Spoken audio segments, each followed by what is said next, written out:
Hi everyone, this is Rhonda Craig again. We're going to do number 19, lesson, Ruth. I had said we were going to go to Samuel after the Judges, but I wanted to get back and do this one about Ruth because it happened during the Judges period. The story of Ruth is significant because she's in the lineage of Jesus, and that's why it's included here, I'm sure.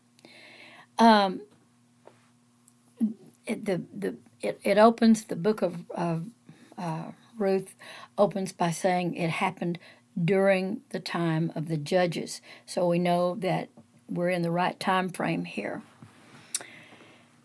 There was a lady named Naomi, an Israelite, and she and her husband, I want to say Elimelech. I can't pronounce his name real well, but there was a famine. They lived in Bethlehem, and they were from the tribe of Ephraim, and there was a famine in the land, and so he took his wife Naomi and his two sons, and they moved down to stay for a while in the land of Moab. Now, if you recall, the Moabites were descendants of Lot, Abraham's nephew. He had a child by his own daughter, and one of these was the Moabites. So they went down there to live, and while they were there, he died. The husband of Naomi died. And shortly thereafter, or sometime thereafter, they lived there 10 years. And both of the sons took Moabite women to marry. One was, I can't think of those sons' names. Doesn't matter. But the women that they took as their wives, those Moabite ladies, one of them was Orpah, O-R-P-A, Orpah, and the other one was Ruth. And then they died. Both of those sons died, leaving Naomi and her two daughters-in-laws widowed. Well, Ruth got wind,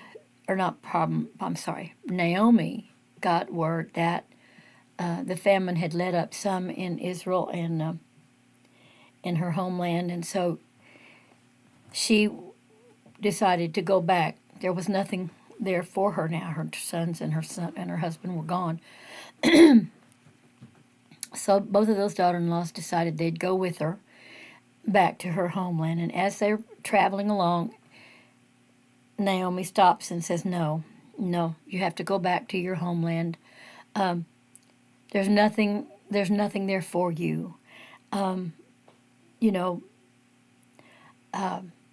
need to go back home, to your mother's home, she said. They wept bitterly. They loved Naomi. And Orpah decided that she would go back, but Ruth said no.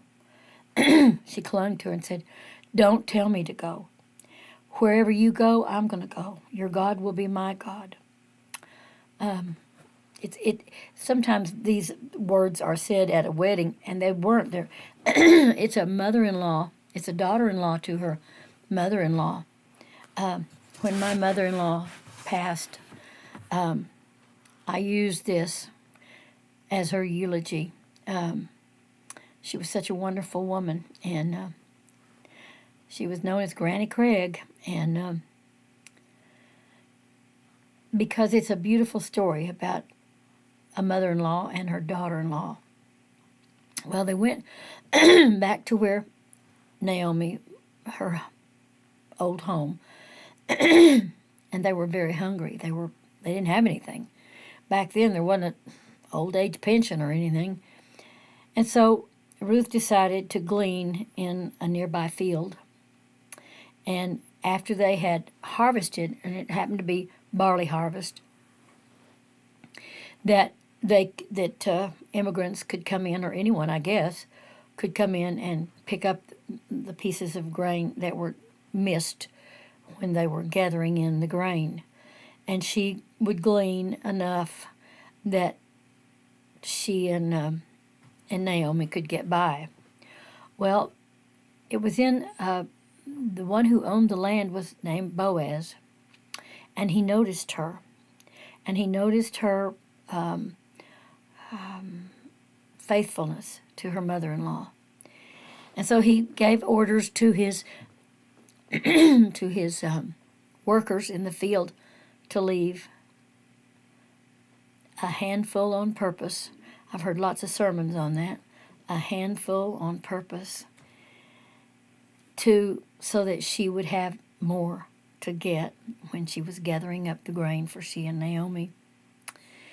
Well, when Ruth went home and told Naomi that it was in the Boaz's field, Naomi was excited because she realized that is a relative. Well, I'm not going to make this long. Back in that culture, there was a family redeemer, and Boaz could be that family redeemer, and Ruth sort of propositioned him to be the family redeemer for them. And I won't go into all that. The book of Ruth is really a short book. I think it's only 4 or 5 chapters, and it's easy reading, and it's a wonderful story. But they ended up getting married. Ruth and Boaz married, and they had a son. And I thought I had these names down, Pat. I believe their son's name was Obed. And then Obed was the father of Jesse. And Jesse was the father of King David. Anyway, that's the direct lineage there. And I'm going to challenge you now to go, you've had enough of the lineages, to go to the first chapter of Matthew and read the genealogy of Jesus. And in that genealogy, you're going to see Rahab, and you're going to see Ruth, you're going to see all of that. So I challenge you to go now and read that. And I hope that you will, because Ruth is quite a story. And I will see you next time, and hopefully I will get to do Samuel. Bye.